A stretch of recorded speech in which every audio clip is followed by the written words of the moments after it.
আসসালামু আলাইকুম রহমতুল্লাহ। প্রিয় শিক্ষার্থীরা, আশা করি সবাই ভালো আছো। আলহামদুলিল্লাহ, আমিও ভালো আছি। তোমাদের সকলকে স্বাগত জানাচ্ছি উইজডম ম্যান চ্যানেলের আরেকটি নতুন ভিডিওতে।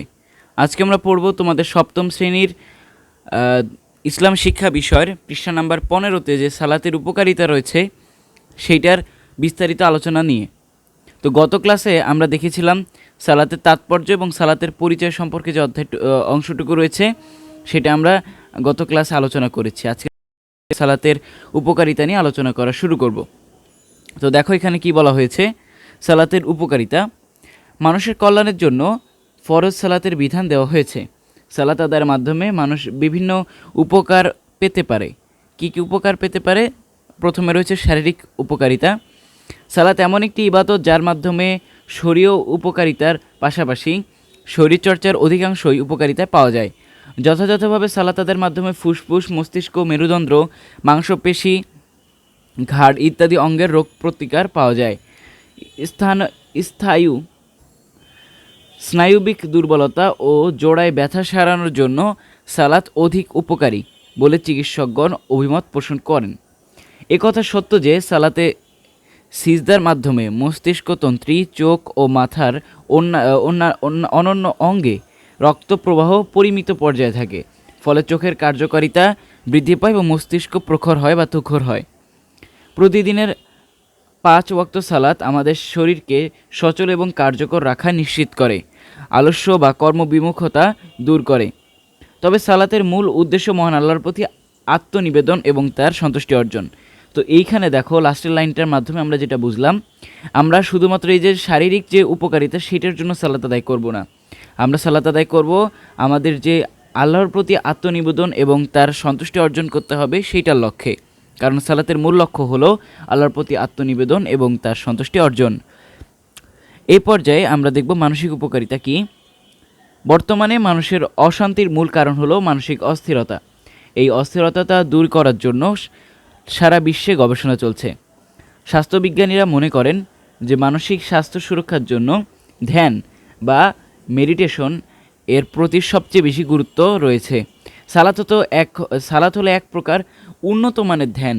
যদি কেউ দৃঢ়ভাবে এটি বিশ্বাস করে আল্লাহ আমাকে দেখছেন এবং সব অবস্থা জানেন, তাহলে তার প্রকার কোনো হতাশা থাকতে পারে না। এছাড়া মহানবী সাল্লাল্লাহু সাল্লাম যখন পেরেশানিতে ভুগতেন তখন তিনি হযরত বেলাল রাদিয়াল্লাহু আনহুকে বলতেন, হে বেলাল, সালাতের ব্যবস্থা করে আমাকে শান্তি দাও। আবু দাউদ। বস্তুত মানুষের শরীর ও মন এক অপরের পরিপূরক। সালাত আদায়ের মাধ্যমে মন প্রফুল্ল থাকে, তো যার কারণে শরীরও প্রফুল্ল থাকে। এরপরে দেখো সামাজিক এবং সাংস্কৃতিক উপকারিতা। মসজিদ হলো মহান আল্লাহ তাআলার ঘর, যেখানে দৈনিক 5 বার সম্মিলিতভাবে সালাত আদায় করা হয়, যেখানে ধনী গরিব কোনো ভেদাভেদ থাকে না। সকলে স্ব পদ ও মর্যাদা ভুলে মহান আল্লাহর দরবারে হাজির হয়, একে অপরের খোঁজখবর নিয়ে সুখে দুঃখে পাশে দাঁড়ায়। ফলে মুসলিম সমাজের বন্ধন সুদৃঢ় হয়। সালাত আদায়ের মাধ্যমে ইসলামী সংস্কৃতির বিকাশ ঘটে, আর নিয়মিত সালাত আদায় করলে সমাজ হতে অপসংস্কৃতি দূর হয়। এরপর দেখো সালাতের গুরুত্ব এবং মাহাত্ম্য কী। ইসলাম আমাদের দিন ও জীবন ব্যবস্থা। এর দ্বারা এই দিনের ভিত্তি হলো সালাত। সালাত ইবাদতের প্রধান। মুমিনদের জন্য কি সালাত মিরাজ স্বরূপ। বস্তুত সালাতের মাহাত্ম্য এবং উপকারিতা অশেষ। সালাতের মাধ্যমে অগণিত কল্যাণ লাভ করা যায়। সালাতে রয়েছে দুনিয়া আখিরাতের মহা সফলতা। আল কোরআনে বিনয় এবং নম্রতার সাথে সালাত আদায়কারীর মুমিনদের সফলকাম হিসেবে আখ্যায়িত করা হয়েছে। মহান আল্লাহ তাআলা বলেন, নিশ্চয়ই সাফল্য লাভ করবে যে ব্যক্তি পবিত্রতা অর্জন করে এবং তার রবের নামে স্মরণ করে ও সালাত আদায় করে। সূরা আল আ'লা আয়াত 14-15। সালাত অশ্লীলতা এবং অন্যায় থেকে বাঁচার রক্ষা কবচ। কেননা সালাত কায়েমকারী নিজেদের মধ্যে আত্মভীতি বা আল্লাহ ভীতি অনুভব করে, যা তাকে সকল অশ্লীল এবং মন্দ কাজ থেকে বিরত রাখে। মহান আল্লাহ তাআলা বলেন, ইন্নাস সালাতা তানহা আনিল ফাহশাই ওয়াল মুনকার। অর্থ নিশ্চয়ই সালাত অশ্লীল এবং খারাপ কাজ থেকে বিরত রাখে। সূরা আল আনকাবুত আয়াত 45। তো এরপরে দেখো সালাত আদায়ের মাধ্যমে বান্দা দুনিয়া এবং আখিরাতে নিরাপত্তা লাভ করে। কারণ যেমন মহানবী সাল্লাল্লাহু আলাইহি সাল্লাম বলেছেন যে সকালের ফজরের সালাত আদায় করলো সে আল্লাহর জিম্মায় বা নিরাপত্তায় চলে গেল, তাহলে তাকে সারা দিনের নিরাপত্তা প্রদান করবে স্বয়ং আল্লাহ তাআলা। এটা কত বড় নেয়ামত আমাদের জন্য যে আল্লাহ তাআলা আমার স্রষ্টা, আমার যে প্রভু বা আমার যে মালিক, সে আমাকে স্বয়ং মানে গার্ড দিবে। কতটা মানে অকল্পনীয় জিনিস, যেটা কিনা আমরা ফরজ সালাতে আদায় করার মাধ্যমে কিন্তু পেয়ে যাব। ঠিক আছে, সকাল থেকে 5 ওয়াক্ত সালাত আদায় করার মাধ্যমে। এরপরে দেখো, সালাত মুমিনদের জন্য দুনিয়ায় জীবনে দৃঢ়তা ও স্থিরতা আনে। মহান আল্লাহ তাআলা বলেন, নিশ্চয়ই আমি মানুষকে সৃষ্টি করেছি অতিশয় অস্থির চিত্তরূপে।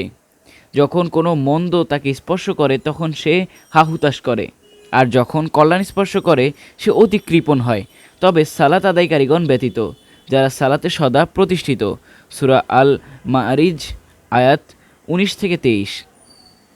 সালাতের মাধ্যমে রিজিকের প্রশস্ততা বাড়ে, কেননা মহান আল্লাহ তাআলা বলেন, এবং আপনার পরিবারকে সালাত আদেশ দিন এবং তাতে অবিচল থাকুন।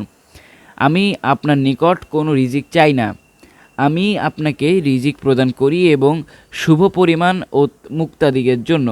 সূরা তহা আয়াত 132। ইবনে কাসির রাদিয়াল্লাহু আনহু বলেন, আয়াতের তাফসির হলো যে যদি সালাত প্রতিষ্ঠা করো তাহলে এমনভাবে প্রতিষ্ঠা করো যা এমন রিজিক আসবে যার ধারণাও তুমি করতে পারবে না। সালাত হলো উত্তম জিকির, কারণ সালাত শুরু থেকে শেষ পর্যন্ত সম্পূর্ণটাই আল্লাহর জিকির। মহান আল্লাহ তাআলা তার জিকিরের জন্য সালাত প্রতিষ্ঠার আদেশ দিয়েছেন। মহান আল্লাহ তাআলা বলেন, আমার স্মরণের জন্য সালাত কায়েম করো, নট সালাত আদায় করো। এখানে কিন্তু সবচেয়ে গুরুত্বপূর্ণ কথাটা রয়েছে। আল্লাহ তাআলা কিন্তু আমাদের সালাত কায়েম করতে বলেছেন, নট আদায় করতে বলেছেন। কারণ কায়েম করা অর্থ হলো এই যে সালাত প্রতিষ্ঠার আদেশ দিয়েছেন। এ প্রসঙ্গে আল্লাহ তাআলা বলেন কায়েম করো, তার মানে আমাদের নিজেদের তো পড়তেই হবে, তারপরে আমাদের পরিবার, সমাজ, রাষ্ট্র, ঠিক আছে, এবং বিশ্ব, এই 4টা ক্ষেত্রে আমাদের এই সালাত বা এই নামাজটাকে কি করতে হবে, একদম পাকাপোক্তভাবে নিশ্চিত করতে হবে যে ওইখানকার সবাই এই সালাত আদায় করেন। তাইলে কি হবে, আমাদের যে কায়েমের যে মূল লক্ষ্যটা, এই কায়েম করাটা আমাদের পারফেক্টভাবে কমপ্লিট হবে।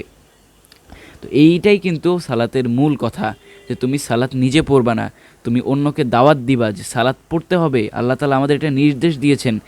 এই যে তুমি দাওয়াতটা দিলা, এই দাওয়াতের মাধ্যমেই কিন্তু একজন মানুষ সালাতের প্রতি আগ্রহী হবে এবং সে নামাজ পড়া শুরু করবে। এইভাবে তুমি কি করলা, তার মধ্যে তুমি সালাত আদায় করাইতে পারলা, যার মাধ্যমে তোমার সালাত একজনের দ্বারা কায়েম করা হইলো।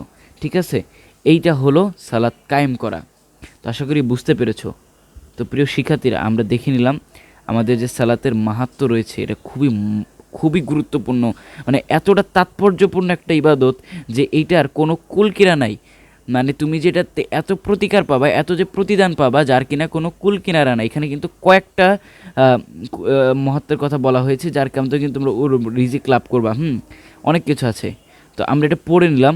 তো এর পরবর্তী ক্লাসে আমরা কি করব, এই সালাত আদায় একনিষ্ঠতা এবং একগ্রতা, ঠিক আছে, এইটা নিয়ে আমরা আলোচনা করব যে সালাত কীভাবে একদম একনিষ্ঠভাবে এক মনে এক ধ্যানে পড়া যায়, সেটা আমরা এর পরের থেকে আলোচনা করব।